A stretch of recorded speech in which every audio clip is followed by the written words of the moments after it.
What is going on, everybody? And welcome to another edition of Prime Sports World. This is the NBA Draft Recap Special here presented to you by, again, Prime Sports World. I'm your host, Israel Rivera here. Please like, share, and subscribe to the podcast here at Prime Sports World on Facebook, YouTube, Twitch, and other platforms. And in case you missed us, you can catch us on all streaming platforms where podcasts can be heard.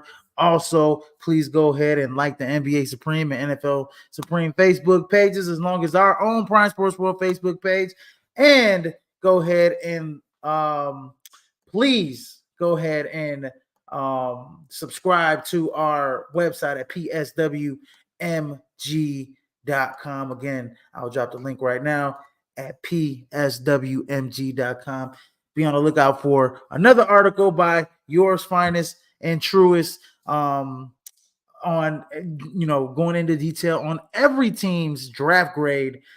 Here I would love to drop that tonight. I'm working on that right now after the podcast, but with the NBA draft wrapping up here, I felt it was time to, it was a perfect time to do the recap just an hour or so after or a couple hours after the draft had ended. And then also I'll drop the link to the RSS feed that you guys can catch our podcast on Apple Music as well. Still got a lot of episodes to catch up on that. But anyways, what an NBA draft. I thought it was a little lukewarm. Let's put it that way. I feel like I put a post on Facebook, on my Facebook, saying that it was lukewarm. I thought this NBA draft, I thought the coverage was like in years previous. I thought, the more insight. I just didn't like the tandem. I didn't like the Stephen A. Smith, the Bob Myers, and I forget who the host was, the moderator of the NBA draft was. And then on the second day, they did it in the studio. I just thought ESPN. I just thought it was just poorly, it was poor production by ESPN. I think ESPN's just been the last few years, they just have been. I mean, last year was nice, obviously, because you had the star power. Victor Wembanyama, pretty much was the big star power. I mean, that hype going into that draft was immense. But this draft, I think, a couple factors. It's just isn't the strongest draft class, and that's yet to be told, right? So, because a lot of guys may not be. You may not know them or they just may not, you don't think they're as talented, but they could very well end up being great players in the league. But just from the eye and just watching, college basketball and watching some of these international guys and their tape, it's just not the strongest draft class. And that played a part into it, kind of just not having a lot of hype, not having a lot of pizzazz or cachet here, so to speak. But I just didn't like the fact, Stephen A. Smith and I love Monica McNutt, and I love, she did her thing. And I love, Bob Myers is a very insightful guy, but those guys don't know anything about college basketball. They don't know anything about the prospects. I just felt like they didn't know anything about anybody. But when you had I think it's Bobby Marks, I think he was on there, I think, or some other, people, insiders, that they had some great insight on some guys, but Jonathan Cavoni. But I just felt like those three guys, like Bob Myers, usually they have Jay Billis, kind of up there. I just thought it was just kind of too casual, in my opinion. So I didn't like the NBA draft this year. And it just kind of culminates this. This was just from the whole season to the draft was just you know what I mean? To the 2024 draft. It started out nice with the 2023 draft last season. And then it's just you just take mid and just turn it into more mid, in my opinion, in the 2024 draft. Because this season, I guess it was, you had the Champions League Cup, but the All-Star weekend was mid. The whole season was mid because there's so many blowouts this season. Even the finals was mid. It was just everything was just not, it was just not that great of an NBA season. Then you just kind of come right into a mid-draft class. It's I don't know. It's something that Adam Silver probably isn't too happy about. But anyways, moving forward to the NBA draft. Just kind of recap it. We got our losers, we got our winners, our losers, our best pick, our worst pick, our sleeper pick. And then obviously we got to talk about Bronny James getting picked 55th by the Los Angeles Lakers. So yeah, we'll talk about that because that's news, right? Let me just make sure he picked 55th by the Lakers. So that let's just make sure that we talk about that. And so look, I'll just start with the first round, right? I mean, Zachary Richard-Sher got picked first overall, then to the Hawks. Second overall pick was Alex Sarr to the Washington Wizards. Reed Shepard to the Rockets. Stephon Castle to the Spurs. Ron Hallen going to the Detroit Pistons. Tijan Shalom going to the Hornets. You know what? I'm not even gonna go through all of these guys. First of all, I'm just it's just mid. It's just mid. But anyways, with the 8th overall pick, Rob Dillingham did get traded. He got picked by the Spurs and then got traded to the Minnesota Timberwolves. Zach Edey was 9th overall to the Memphis Grizzlies, which shocked a lot of people, in my opinion. I should actually put a most shocking pick up there, but I guess that could go to like worst pick as well. Cody Williams is pick number 10. Matas Bucelis, hometown kid from Hinsdale, goes to the Chicago Bulls from the G League Ignite. Nikola Topic from Serbia goes 12th overall to the Thunder. 13th overall, Devin Carter from Providence, point guard, goes to the Kings. And then fittingly the next day, boom, they trade Davion Mitchell, who me and TJ talked about, off the camera about that. And then Bub Carrington, the Wizards traded, in the Denny Avdija trade, they acquired this pick from the Blazers, and they drafted Bub Carrington. And then Khalil Ware, who is a good pick, from Indiana, went to the Miami Heat at 16th, at 15th overall. 16th overall, we got Jared McCain, star, true freshman out of Duke, point guard, goes to the 76ers. Then at 17, Dalton Connect, out of Tennessee, goes to the Los Angeles Lakers at 17th overall. Tristan De Silva at number 18th overall to the Magic. At number 19th overall, you got Jacoby Walter out of Baylor. He goes to the Toronto Raptors at 19th overall. Jalen Tyson out of Cal goes to the Cleveland Cavaliers at number 20 overall. At number 21 overall, Yves Messi goes to the New Orleans Pelicans. And then the Denver Nuggets swap picks with the Phoenix Suns, and they pick Deron Holmes at number 22. At number 22. So the Suns got 28th and 56 in that trade. And then at number 23 overall, we got AJ Johnson going to the Milwaukee Bucks. And then at number 24 overall, you got Keyshawn George out of Miami. He went to the Wizards. The Wizards traded up, and they traded number 26 and the 51 to the Knicks. And then number 25, you got Pacam Dariet. Pacam Dariet from France goes to the New York Knicks, who is could be a sleeper pick too. I'll get to him in a second. He's a guy that but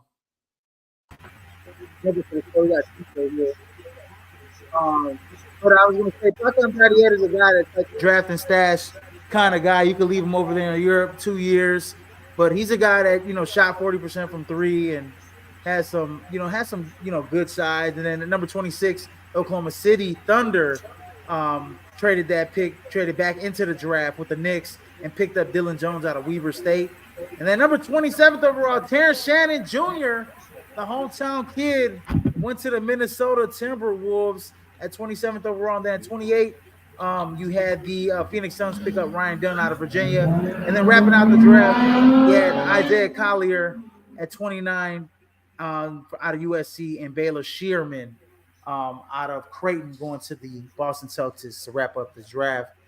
But yeah, that was the first round. I'm not going to go through the second round.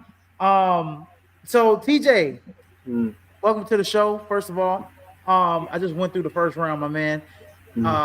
Just very briefly. So, any winners that you may have in the draft overall for teams? or players?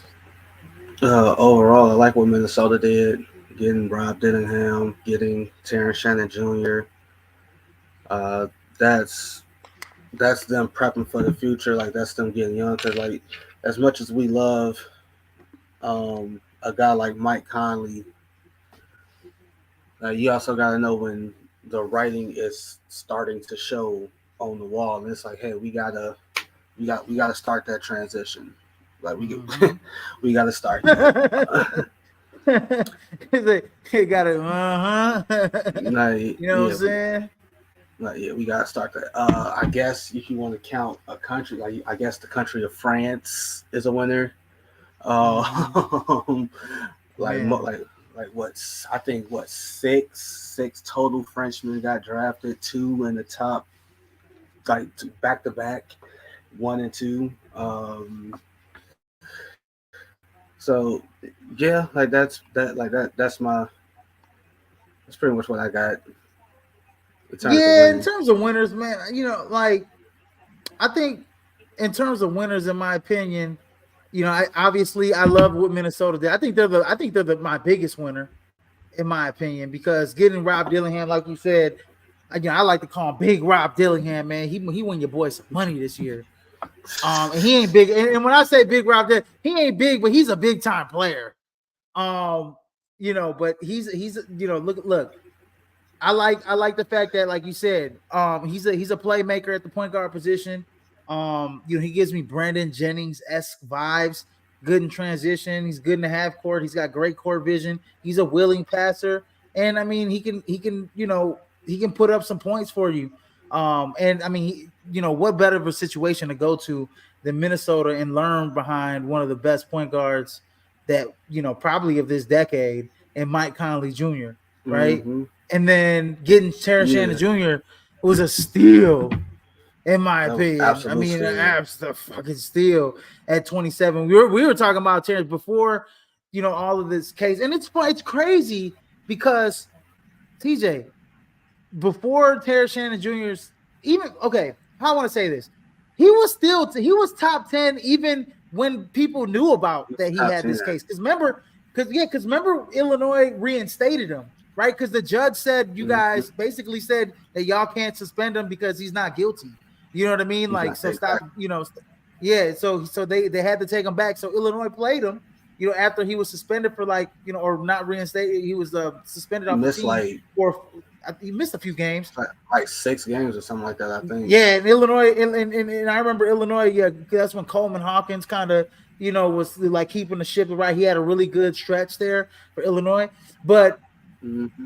like he was top 10 before that. He was top 10 while all this news was happening. And then the fact that he got cleared and then he dropped in the draft, and then the fact that ESPN brought it up and like kind of, I don't know, I took it as like vilifying him a little bit, kind of shunning him a little bit, in a way.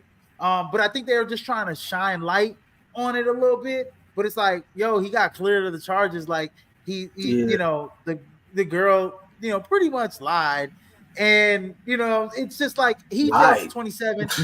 Yeah, no, he fell to 27, cost the man some millions. And I mean, but the thing is that he goes to a great situation, right?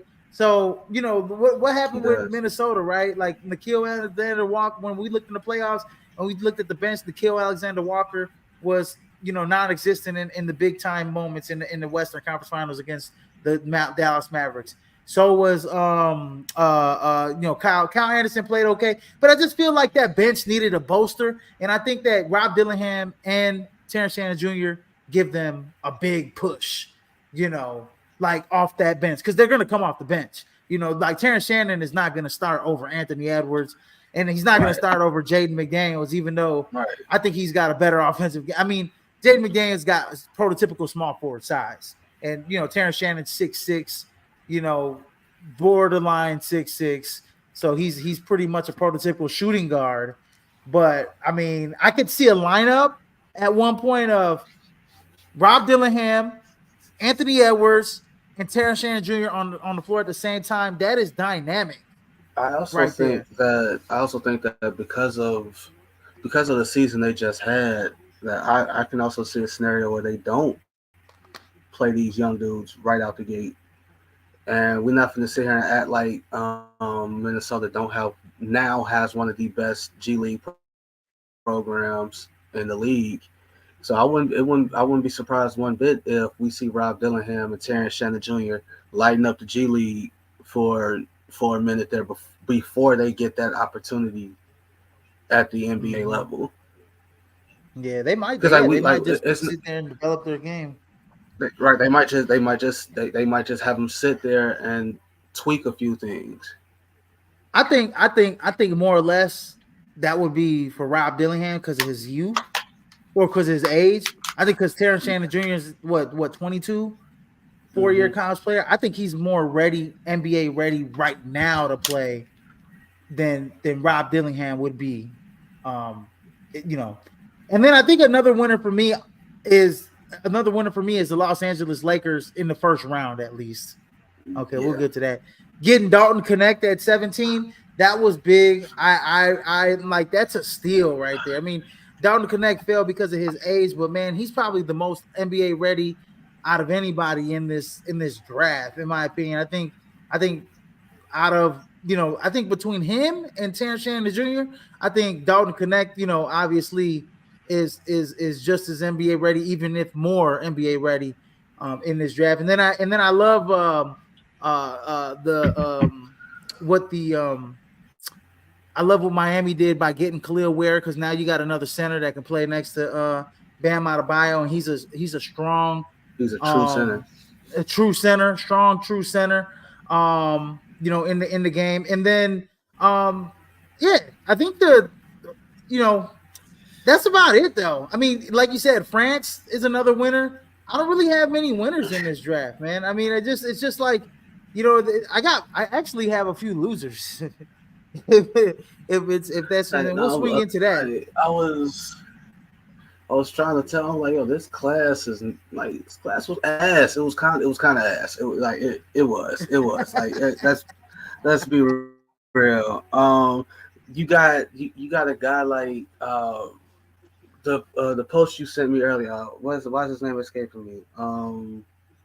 Frank Mason the Oh, third, Frank who played. Mason. Yeah, we know how good he was Yeah, in and college. he played against the number one overall pick, and he's all like, that's he's number one, like Yeah, him, right. really, like him, and Frank Mason the third is catching flack for stating that, and everybody's like, well, you were a second round pick. Exactly. So who better to give insight on when someone should be drafted than someone like Frank Mason the third did all the things that you could do in college outside of winning a national championship. Frank Mason the third easily could have been a late first round pick, but he wasn't. So if anyone knows how the process works, it's him. And y'all want to Mm-hmm. criticize him because he gives his opinion when he's more qualified than the people coming after him in the comments. Oh, absolutely, absolutely. I, Like I he actually played like what against Frank the Mason dude. said. He didn't look. Did Frank Mason played against a couple of these international guys in the last couple drafts? He didn't say anything like that the last couple years, and he said that shit this year. He said, "Man, look, Zachary Charche." I mean, I even said it because remember, like I've been talking about it like the last few months. I'm like, this kid, he's probably gonna be a top 3 pick, but he reminds me, he's more like Evan Fournier in a way. You know what I mean? Like, and Evan Fournier wasn't when he came out of France. He wasn't an Not special. international. He Like wasn't the not number one pick. special. Yeah, not special. There's nothing Like that this kid does is not special. special. The one thing I will say is that he did in the Baltic playoffs. He did score. Did drop 28 in the quarterfinal, and he did drop 21 and I think 8 rebounds or something in the semifinal against grown ass men and against one of the best leagues. But I mean, Wemby was doing that in the French pro in his league in the French in the number one league. He was doing that on a and nightly was basis. and was still questioned and was still And and it was like still question about his. and was still questioned. And I feel Let's be like like, because TJ, would go you ahead. agree that just because the draft was so weak that they didn't want to like really tear this kid down a little bit? Yes, absolutely. Absolutely. When you look at some of the past drafts, like, all right, so you had last year, for example, you had the generational guy in Wemby, but it wasn't just Wemby. Like last year's class was pretty damn good. And then you go back, like hell, go back to Anthony Edwards' draft class. It's like, hey, like this class is pretty damn good, pretty damn Mm-hmm. deep. Like you had people when they got past like pick number 12, it's like, all right, who the hell is this? Who's that person? I've never heard it. Like people are on Twitter and Facebook like I've never heard of the people getting drafted. This that it's like okay, like You know what? that's what we If you get weren't now. if you weren't a fan of a big fan of college basketball, like I would say, like the only guys that you would know is like Zach Edey, Donovan Clingan from UConn. You know the UConn guys, right? Like Stephon Castle, like the casuals that watch the NCAA Like the name tournament. like they name watch Yeah, the name watch. yeah. You would know who like Dalton Connect was. Well, maybe some people wouldn't know who Dalton Connect was because remember I said, man, like the Bulls, if they should draft Dalton Connect. They had an opportunity to, They but had they out. went with the young. They went with the young dude in I'm Matas Bucelis, the just hometown dude. I'm telling you, but they Bulls fans would have looked at that pick as like, damn, this is Doug McDermott 2.0. I'm so serious. That's how they would have looked at it, man. I'm not knocking his skill. I'm not knocking what he did at Tennessee, but according to Woj and a lot of people, like a lot of teams where they feel like what Dalton Connect is, like what got him, like that's what he is. Like he's not gonna improve. The player he is coming into the league is going to be the player he is when he eventually leaves the league. Like Yeah, I he, think he'll like, be a solid, you know, 16, 17. Man, he might hit 20 points. I like him as a better like Mike Dunleavy type. You but know what I mean? Like, again, like that's a very particular like that's not special. Like that's like yeah, that's very like oh like you said like hey you might have like remember when Mike Dunleavy randomly dropped a 35-point game for the Bulls and we're like hey okay, that's cool. And like that, like yeah, that's what dog connect gonna be. yeah. We'll see, man. I think he'll come in and he'll be. I think he'll average minimum 15 a game. I think he'll be top in scoring. He'll average 15 With minutes. yeah, I think well shit, yeah. I mean, yeah, it's gonna be tough to crack again in the Lakers lineup, but I think they gonna have to use him. They're gonna have to utilize him off the bench somehow. He might get Um 15 minutes. yeah. Well, yeah, you're right. Yeah, I forgot that, it's gonna be tough to crack some rotation minutes. So, I mean, shit, you got Rui in front of him, a whole bunch of dudes in front of him. But another winner, I think, is the Utah Jazz. I love what they did. They went and got Cody Oh Williams. yeah, yeah, yeah. They went and got Isaiah Collier, Oh who yeah. who was one of the best high school players in the nation. He just so happened to play on a bad team at USC. And then they went and got Kyle Flukowski, who I was, another in the second round, who was a steal, I think, in the second that's just, round. He's a first round grade, you know. yeah. So I think that's another win right there as well. Oh And hell then yeah. I mean, obviously, That's probably the most obviously sleeper. we It's probably well, who Kyle Flukowski? yeah. That's probably like the most cliche chalk sleeper pick in the history of sleeper picks because like you said like Kyle Filipowski could have like he could have went anywhere from like a lottery pick to where he got picked and I'm gonna tell you right now like hey it's gonna be it might be in the distant future but eventually the NBA draft gonna go to 3 rounds they're gonna go back to having at least 3 rounds because we see it stuff that it's like this guy got drafted and this guy didn't get drafted. Like the guy that the Knicks like Pacome Dadier, like 25, like really like that's a first round pick. Really? Is Mm-hmm. it though? Like is And it though? yeah, hey, check this out though. The Spurs today made a very, and you know what? I'll get to it when I go my sleeper pick. Anyways, I was gonna say the Spurs did something in the second round, but I'll get to it in the sleeper on when it comes to the sleeper picks. So losers of the draft. Who do you got as a loser? Sacramento.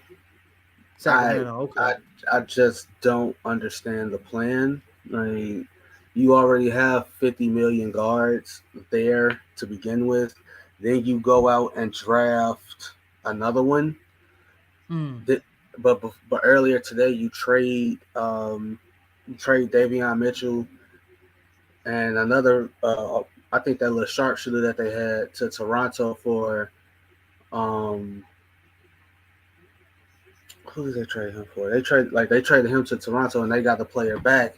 But and we touched on that last night. It's like you drafted Devin Carter, and it's like if I'm Davion Mitchell, hey man, get me out of here. Like, cause what's the plan? Like what are we doing? Like you got Absolutely. you got Fox, you re-signed Malik Monk, you got Kevin Herter who's a guard. It's just too much. It's just like Mm. what is the plan here and what are we doing? Seriously, like they a loser to me. New Orleans, like I ain't like what they did. Like what's the Ease plan? Missy.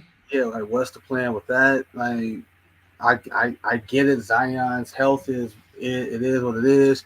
You could potentially be losing Brandon Ingram in free agency. I just you start to see why certain teams are the way that they are. You get what I'm saying? And it's like Mm-hmm. like when you look at Sacramento, I'm like, yeah, I see why y'all was in purgatory in basketball hell for 20 years. Cause y'all make dumb, cause y'all do shit like that like y'all do, and then you repeat the process. Who you? So I think for a loser for me is definitely I think it's Phil- um Philadelphia 76ers. Okay. Um Yeah, going to get Jared McCain at the point guard position. I mean, Jared McCain's gonna be a nice player, but you didn't pick Dalton. Yeah, I feel like Dalton Connect would have been a better fit for your team and what you needed at It was in this juncture. There were a few players that you could have needed in this juncture. I think a guy like Tristan De Silva is a guy that you could have used on that team, like a small forward, another wing player to come out outside, with some shooting outside of, Oubre and Tobias Harris, who I think Tobias Harris has extended his stay there in Philadelphia. You know what I'm saying? And so, and then like you pass up on a guy like Terrence Shannon Jr. as well, who he fell all the way down to 27, we all thought was a sleeper pick, and the guy, Minnesota's one of our winners. I think Philadelphia is a team that's definitely a loser for me. Another loser, in my opinion, is well, I think they made up for it, but I want to say the San Antonio Spurs in a way, but I yeah. know I understand why they traded Rob Dillingham out of I that do eight pick. not. I would have okay, so it kind of ties in to like my sleeper pick in a way, and I guess I just Go knock it out. ahead. So Go they ahead. traded Dillingham. They traded Dillingham for Minnesota's 2031 first round unprotected first rounder. So they got a first rounder in like the next what I don't know 7 years, Somebody, 8 years, somebody something like that. So like they the was project. joking. They was joking like, "Hey, Rob Dillingham got traded for a bunch of eighth graders." I was dying. Well, if you think about it, now check it out. How long do you think if Minnesota in the next 4, 5, 6 years, you might look at okay, Cat might be gone, Anthony Edwards may be gone. Like because if they don't like start winning, like some of those guys, when it's time to like hit free agency, them guys is gonna up and leave. So how good is Minnesota going to be in the next 7 years, right? hmm 2031 unprotected first. And then they got a top one protected 2030 pick swap, which, okay, that's fine. But let me tell you about this 2031 pick. Okay. Hey, I've been talking about this eighth grader, Mohamed Dabone, all year long. And then, you know what I'm saying, bro? Like the Spurs are just positioning themselves to get Mohamed Dabone. Okay. That's just my wild fantasy right there. But then I like in the second round, one of the picks that they had where they swapped out. So I think they had got they had the 35th pick and they swapped with the Pacers. And the Pacers got Johnny Furphy, and we are talking about they need a true point guard. They need a true point guard. They need a true point guard. And they got this kid Juan Nunez out of Spain, 6'4", 206. I think he's gonna be a sleeper pick for them. He's definitely a guy. He's definitely a guy that I think that can fit that system. But all in all, I think when it comes to right now, TJ, I think Mm-hmm. they're obvious losers, right? Because you're trying to win with Wemby now. Now, You're not trying to win with Wemby in 7 years. You're not trying to so win with Wemby in 3 years. You know what I mean? like I said in the group chat last night, it was either Bob Myers or the guy that was sitting to. I think it was either Bob Myers or Kevin Nagani. They said that like what's like I said it in the group chat like that the Wimby and them like he was so good that they're like yeah they need more. They need a lot more. It's like it's Golden State didn't say, "Oh, I drafted Steph Curry. I'm good now. We're gonna like Mm-hmm. we just gonna rock." Like no, they got Steph. Then they got Clay. Then they got Draymond. Then they made moves in free agency. And then they did this. Like the Spurs should not be saying like y'all should not be saying the Spurs got Wemby, therefore they are set. Like no, like that's how you set up people for failure. Like if that's the case, they would have traded out of. They wouldn't have drafted Stephon Castle. They wouldn't have gotten. They wouldn't have done any other thing. They wouldn't be talking about trading for Trey Young or getting Dejounte Murray back or DeMar DeRozan back and stuff like. They know that hey, we got this dude. We got to give him more. We can't just be like imagine if they said, "Hey, oh, we drafted Tim Duncan. We're fine. We don't need Tony Parker. We don't need to find a Manu Ginobili. We don't need to do that. We have Tim Duncan. We're good. We're gonna be good." Like no, Yeah, exactly. like they said that shit last night, and it irked my soul. I'm all like, you gotta be kidding me! With I'm all like, Wimby did all the, and I say it all the time. Like Wimby did all that he did last season, and he only netted them 22 wins. That's it. Mm. Yeah, Like how could you say that and be like, I oh, would have this? traded. I Go would have ahead. tried to trade both. I would have tried to trade both of those picks and try and get me a vet, give me a vet or two. Like we talked about this whole Trey Young thing, and I guess that could go into another loser of mine is the Atlanta Hawks because I feel like that whole Trey Young and Dejounte Dejounte Murray Murray. dynamic Yeah. is just not working. I feel like you needed to get rid of either one of those And guys in this draft, and you didn't. yeah, And I and think on you could have top went of and got a that, couple picks in the first round for those guys. like the player you drafted, you also just created another logjam because you got like he's a forward, you got DeAndre Hunter, you got Jalen Jalen Johnson, Johnson. and it's like so like what are you gonna do with this kid? Like you're not gonna not play the number one overall pick. Who's the other? Like what? Who's the other kid that they got that can shoot the threes from the corner? Or the other dude from they got from the Pistons. I can't names mistaking me right now. Oh, he was hurt last year. Oh, I know exactly what you're talking about. Yeah. Oh God, Lee's names. It's killing me. I'm about to go crazy right now because they still got Wes Matthews. I'm talking about Sadiq Bey. Sadiq Bey. Sadiq Bey. Yeah, Sadiq Bey. And also they drafted AJ Griffin. Remember that 2 years ago. Like, so it's like, what's the plan here in Atlanta? Like that, yeah. Because I gotta get up out of here real soon. Yeah, like my worst pick.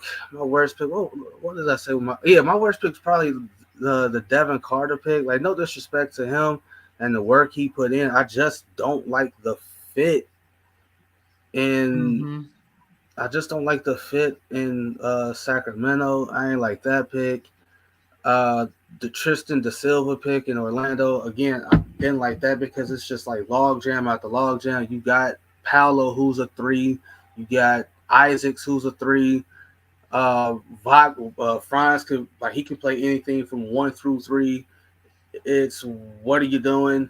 Like I understand you got depth, but it's all you can't find a way to play all the guys you got now. That's an issue. Um, If I was yeah, them, I would have went. If I was them, I would have. I know it probably would have been maybe not the sexiest pick, but like get Isaiah Collier or even get Tyler Kolek out of Marquette, who went in early second round. Because I think they really do need a true point guard. They don't have that. They have a bunch of combo guards. Like what's his name? You got Jalen Suggs, you got Markel Cole Fultz, you Anthony. got Cole Anthony, all combo guards. No Right, and real true then point and guards. back You to the know, Sacramento. Then you go out and you draft a Jamal Shed in the second round out of Houston. Which wait, is that they pick or is he getting shipped? Jamal Sheed, I think is getting She shipped. I think that's going to the Raptors. Yeah. okay, never I think mind. another I think So another winner you could say is the New York Knicks, right? New York Knicks with all the trades they oh did yeah, getting, but the Knicks are a winner and on a different aspect. They got Mikal on a different Bridges. aspect, yeah. They And got and they and were they was able to keep OG and all that other good stuff. But mm-hmm. to the topic that everybody wants to talk about, Bronny James being picked at Oh yeah, we 50. can talk about that right now. Um, you can say what you want about like Woj is absolutely correct. Nepotism is rampant through the NBA from on all levels, from ownership on down. We literally have an owner here in Chicago. His son got a job because his dad owns the team. Like Michael Reinsdorf ain't. I don't know too much about. I don't know Michael Reinsdorf's background.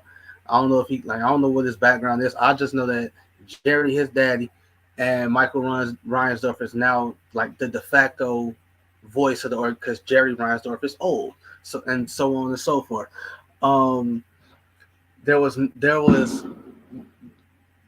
outrage, but not as much when Giannis's I think the third brother Brother, Costas when he got drafted, he was like the last pick of the draft that year, and this was a dude who averaged 4 points a game, 4 rebounds a game, and like 2 assists a game, and got drafted solely because of his last name. There was outrage, but not like this here. If you're the Lakers, and it's like the difference is this: like the Lakers are the only real talk, the only fan base who think every year they should win the championship. Like you don't hear it out of nowhere else. Like Laker fans, like, hey, y'all can't talk about winning. Yeah, y'all can't be serious about winning the way that y'all say y'all are and do moves like this. Like this move was solely to appease LeBron James because what do you say to the players more deserving who were more deserving who had better numbers and didn't get drafted? Now, don't get me wrong. I understand what Bronny went through, something that could have been catastrophically horrible.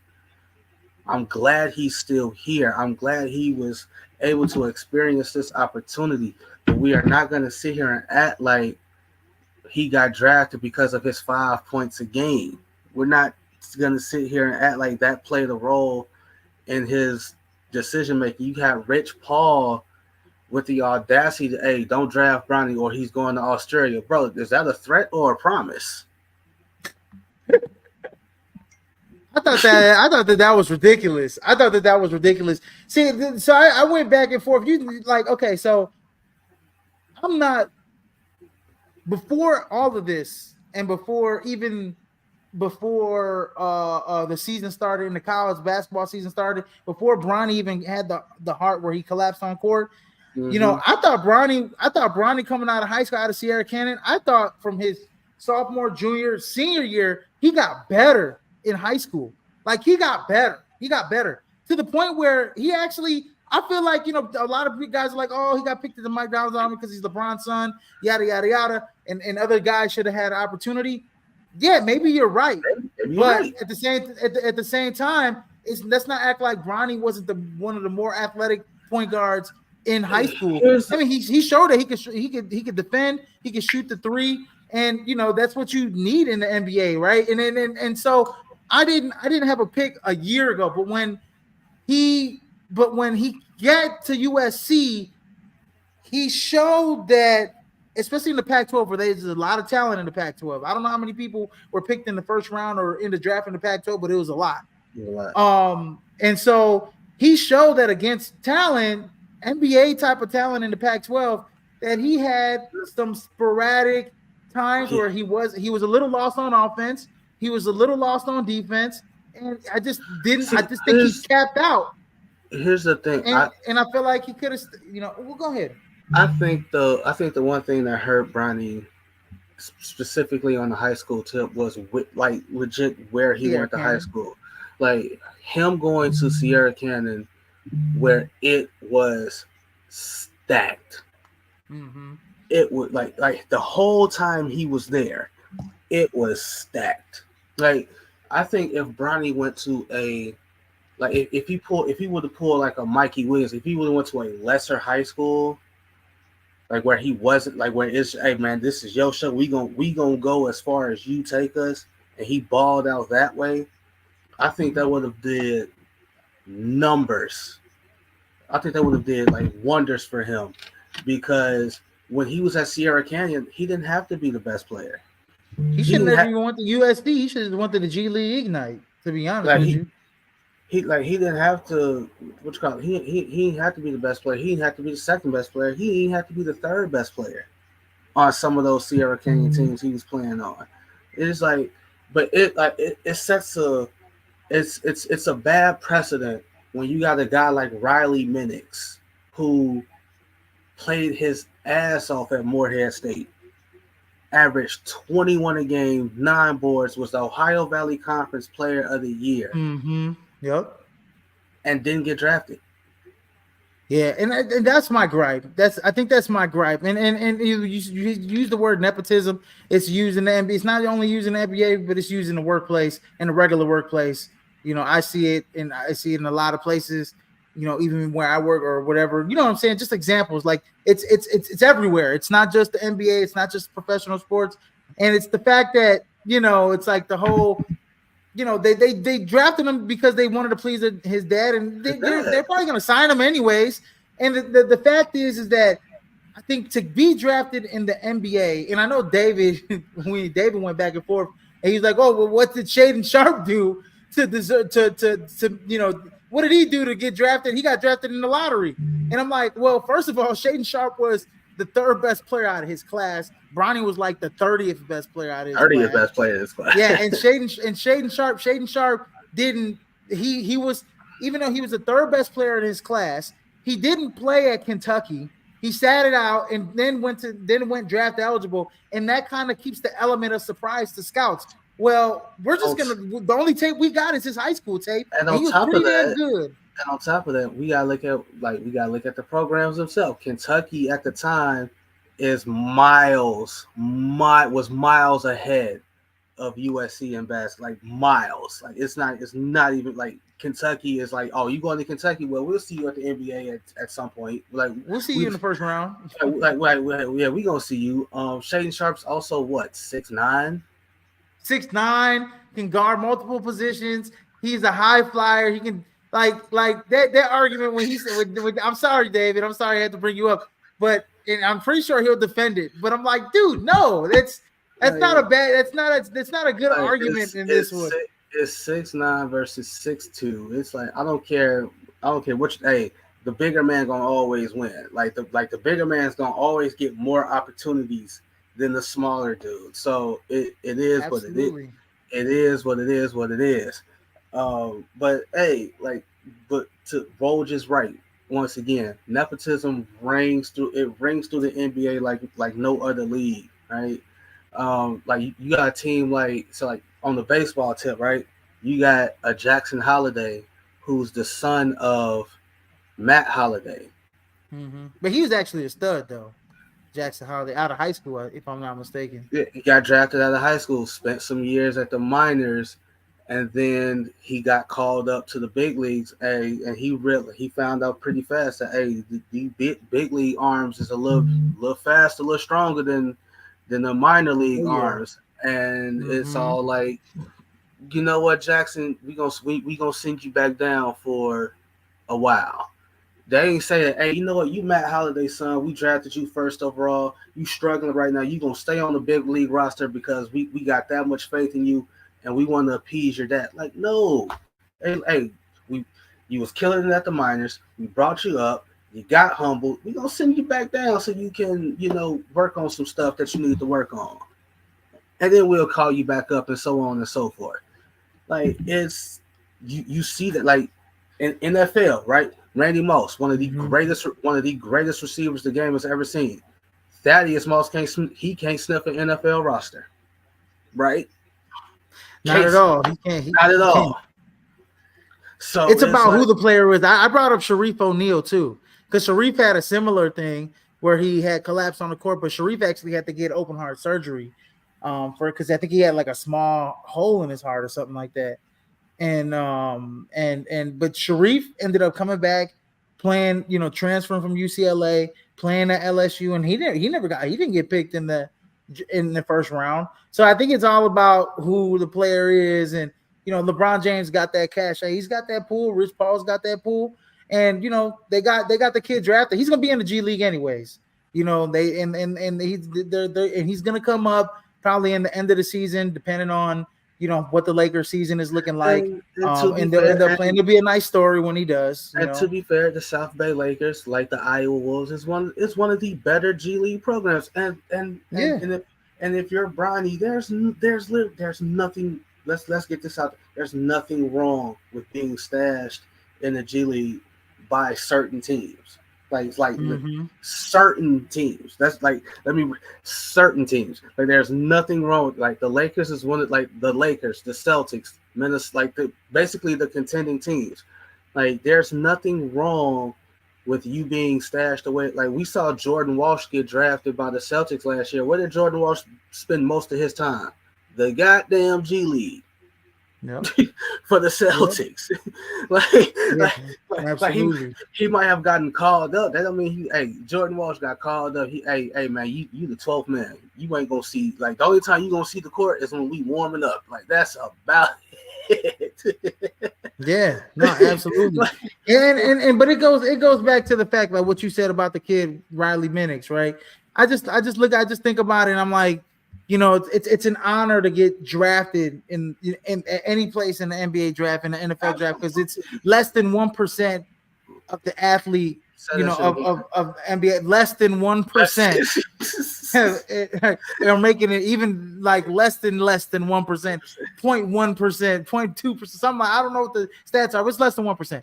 They're making it to the NBA. And so, for LeBron, there's other players that I think that played in college basketball that could have been picked at this slot, that deserved it to get picked at 55th to have their name called. And Bronny James is, if he didn't make the NBA, he was gonna be heir to a bunch of money anyways from LeBron James. He's what I'm saying, he's already, his life is taken care of. There's other guys that deserved it more, in my opinion. That's it. You want to know a classic case of like where nepotism didn't work? Like, didn't Michael Jordan own the Hornets for God knows how long? Didn't Michael Jordan have two sons that played ball? And neither one of them made it to the NBA. So like Michael Jordan basically, hey, y'all, like, maybe they decided to, like, hey, Michael Jordan's my dad. I don't have to play basketball if I don't want to. And that might be true. But at the same time, it's all like Michael Jordan's like, y'all my kids. I know I know y'all. I know who can make it. I know who can't. Y'all can't. Y'all ain't good enough. Y'all ain't good enough. And Marcus actually did get some run at UCF. Marcus got some run. Yeah. But Jeff was a end of the bench at Illinois, boy. Like who then transferred to UCF to play with his brother and still couldn't get no run. It's like still couldn't get no run. So it's like, when you ain't good enough, you ain't good enough, man. And Shaquille O'Neal's another one. He like, hey, like, wait, he tell his kids all the time, hey, y'all not rich, I'm rich. Let's get this shit. He got another son. He got another son that's playing at Texas Tech. Now, I think his daughter, Miara or whatever, she's going to Florida. She's gonna be in the WNBA at one point. At some point, she'll be in the WNBA. But I think, you look at guys, the NBA sons, and a lot of them were they were pretty damn good. When they came, like I just think that the whole roadblock of, it just everything just didn't fall into place for Bronny. I think, not being able to play on a good team at USC. I think he would have probably benefited going to the G League, or he probably really benefited going to a program that was actually going to, because look at USC, they had guys like Boogie Ellis and those guys that were in front of Bronny. Bronny wasn't even getting that many minutes. He was getting only 19 minutes, 18 to 19 minutes a game. I think if he would have went to the Big Ten, he would have been a little bit of a better play, like Michigan State, Ohio State, something like that. Let's be real. Let's call it what it is. We don't know. He's the ultimate. In this draft alone, just this draft, he's the ultimate. Call it what you want. He's the ultimate sleeper pick, wild card, whatever. Because we don't know what Bronny actually could have done. He missed so much. He missed so much time. I think he's the biggest mystery of the draft. I'm being fair here, because it's we want to criticize him for only averaging 5 points a game, but it's all this. The man had a near-death experience. That shit's not easy to bounce back from. He got good NBA size for a guard too. He's 6'4". He's built like a tank. He can jump out the gym. He showed that he can shoot on the. He showed he could shoot standstill threes, catch and shoot threes, spot up threes. So I mean, he's a big what if. I mean, he does got defensive potential. I mean, defense is played with heart. He's got athleticism. We'll see. We'll see what Bronny James is.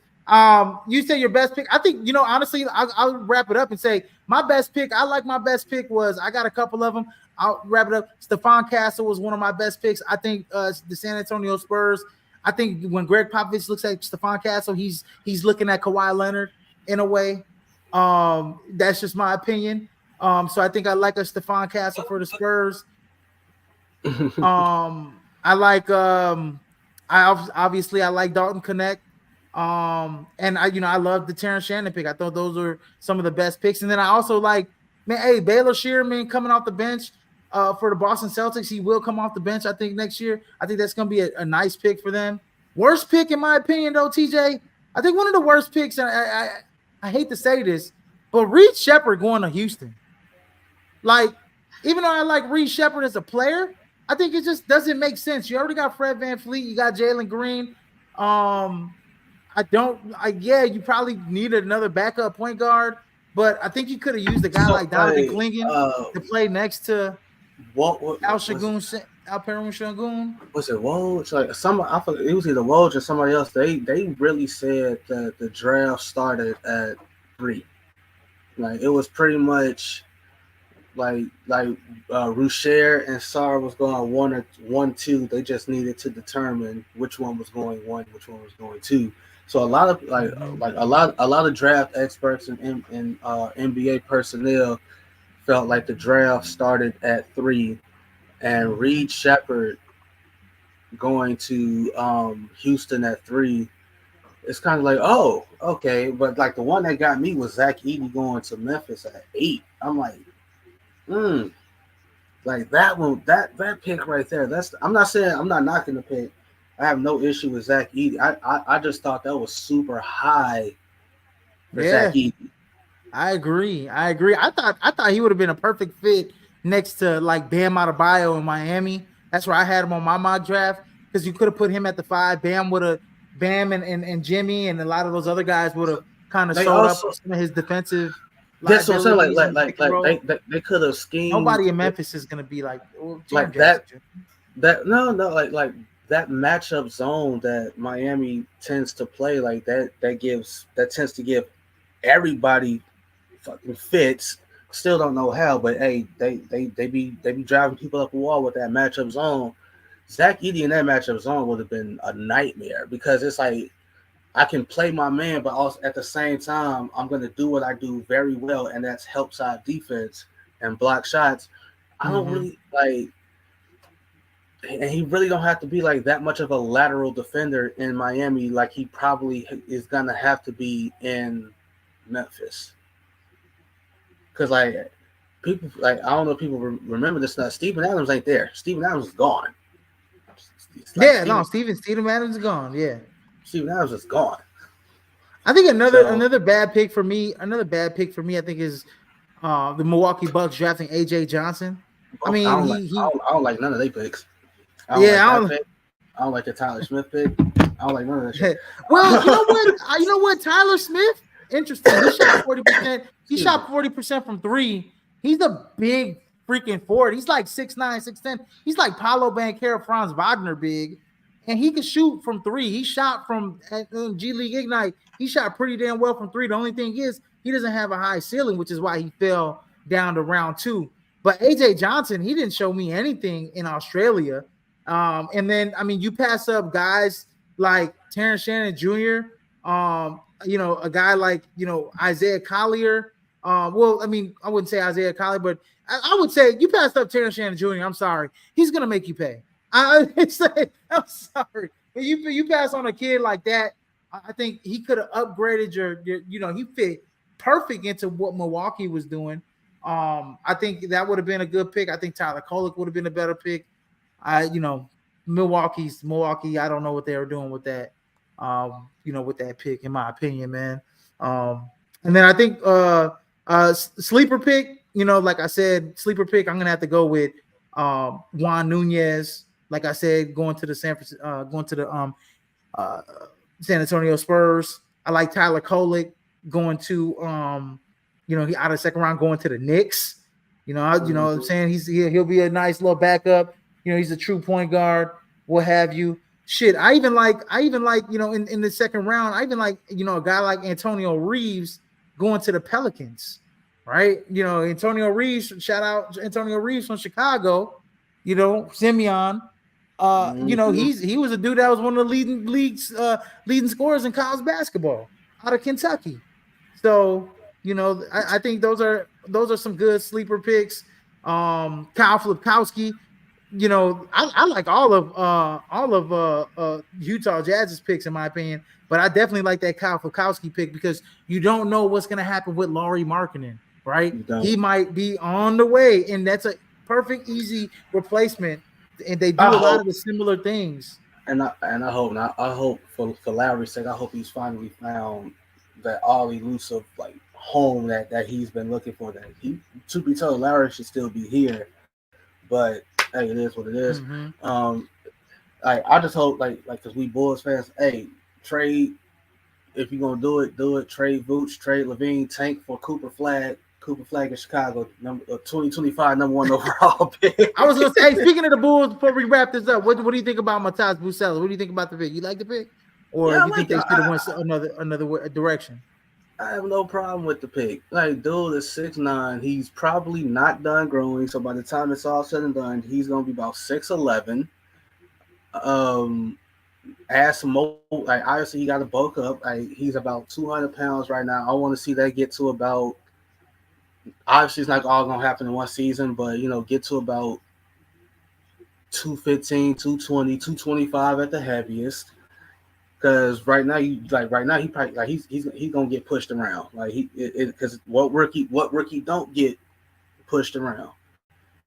Mm-hmm. Like we've seen even the most hell, even Zion got a little he got a little bullied when he first played in the NBA because hey that NBA strength is that shit different.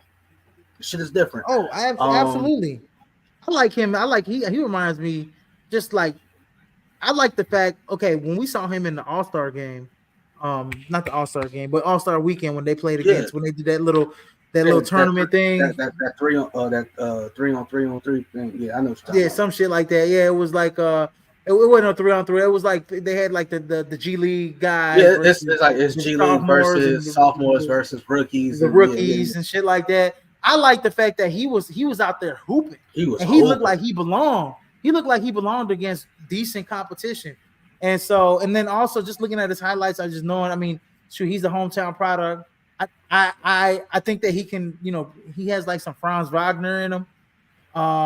He's got some playmaking ability. He can put the ball on the floor. He's got good versatility.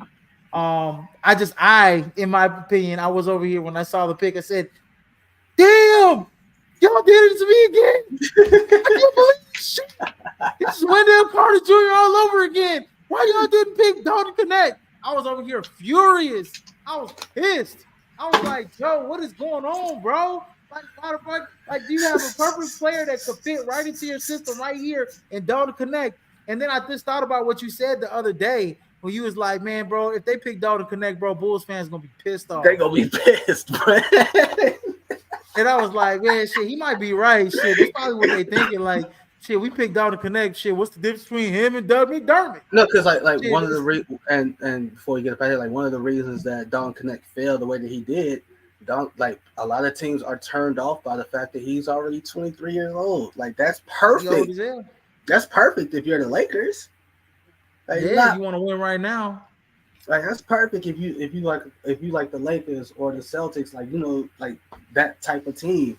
It's like damn he like if Don Connect was doing what he was doing and he was 20, oh my god, yeah, understandable. Then you have a right to be feeling the way that you feel. Like buddy 20, like that's what I said. Like buddy 23, he's probably like what he is now was what he is.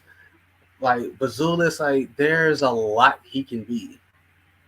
And on the flip side, like that's the risk, but that's the risk that you're willing to take. This is either gonna go really fucking good, or it's gonna be really, really bad.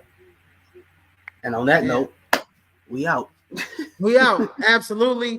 Peace out, guys. Hey, thanks for watching the show, everybody. That's the NBA draft recap. Go ahead, please like, share, and subscribe to the podcast at Facebook, YouTube, and Twitch.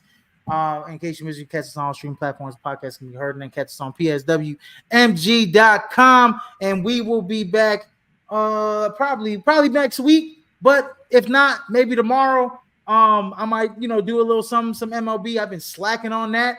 But you guys, peace out. Have a good night. And in case I miss you, good afternoon, good evening, and good night, ladies and gentlemen. As Prime Sports World brings the heat, TJ. So we'll see you guys later, and peace out, man. See you, man.